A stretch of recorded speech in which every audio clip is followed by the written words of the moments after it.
கிறிஸ்து இயேசுவில் பிரியமான சகோதர சகோதரிகளே, ஆண்டவரின் சமாதானம் உங்களோடும் உங்கள் வீட்டார் அனைவரோடும் என்றென்றும் இருப்பதாக.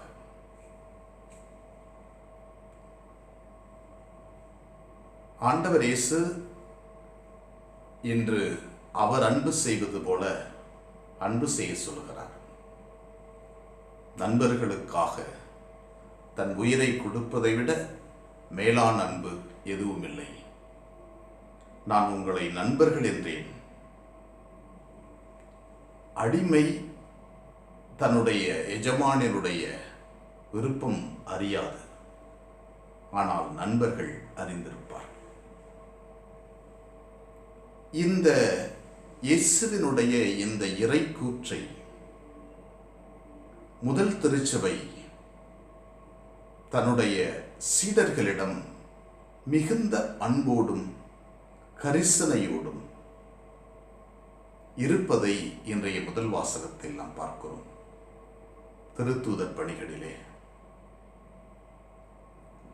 யூத கிறிஸ்தவர்களாக மாறியவர்கள் விருத்த சேதனம் மற்றும் பல்வேறு யூத சம்பந்தமான சடங்கு சம்பிரதாயங்களை பயன்படுத்த வேண்டும் என்று சொன்னபோது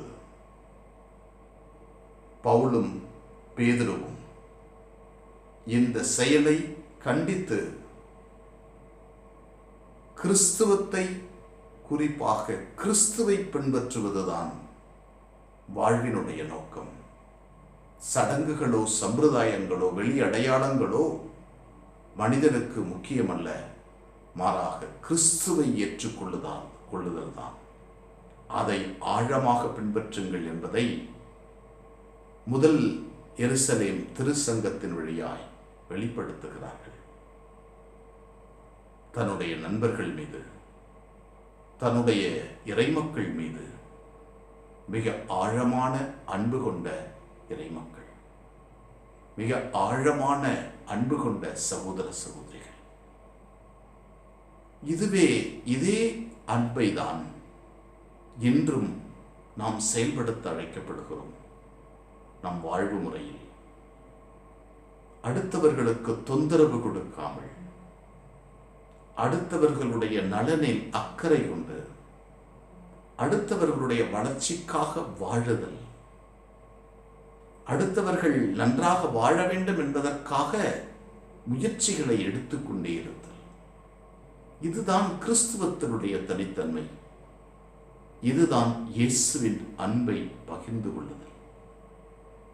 காலம் முழுக்க தன் அயலானுக்காக, தன்னை சுற்றியிருப்பவனுக்காக, தன்னை போல கிறிஸ்துவை ஏற்றுக்கொண்ட சகோதர சகோதரிகளுக்காக, கிறிஸ்துவை ஏற்றுக்கொள்ள இயலாத சகோதர சகோதரிகளுக்காக அன்பை கொடுக்க, அன்பை விதைத்து கிறிஸ்துவை புரிந்து கொள்ள வைக்க நம்மால் முழு வேலைகளையும் செய்ய அழைக்கப்படுகிறோம். அப்போதுதான் கிறிஸ்து நம்மை நண்பர்கள் என்று கூப்பிட்டது உண்மையாகும். எங்களை வழிநடத்துகின்ற ஆண்டவரை போற்றுகிறோம். அற்புதமான நாளுக்காக நன்றி சொல்கிறோம். நீர் கொடுத்த வல்லமைகளுக்கு நன்றி, ஆசீர்வாதங்களுக்கு நன்றி, தோழமைகளுக்கு நன்றி. ஆண்டவரே, முதருளாலயங்களை வழிநடத்தும், முதருளாலயங்களை காத்தருளும். தெய்வீக வல்லமையும் ஆற்றலும் எங்களை வழிநடத்தட்டும். ஆண்டவரே, உமது அன்பை நாங்கள் எங்கள் இதயத்தில் ஏற்றுக்கொண்டு அதை போய் எல்லாருக்கும் சொல்ல வரம் தார். அன்னை மரியே, எங்கள் அன்பு தாயே, உன் திருமகனிடம் எங்களுக்காக இடைவிடாது பரிந்து பேசும்.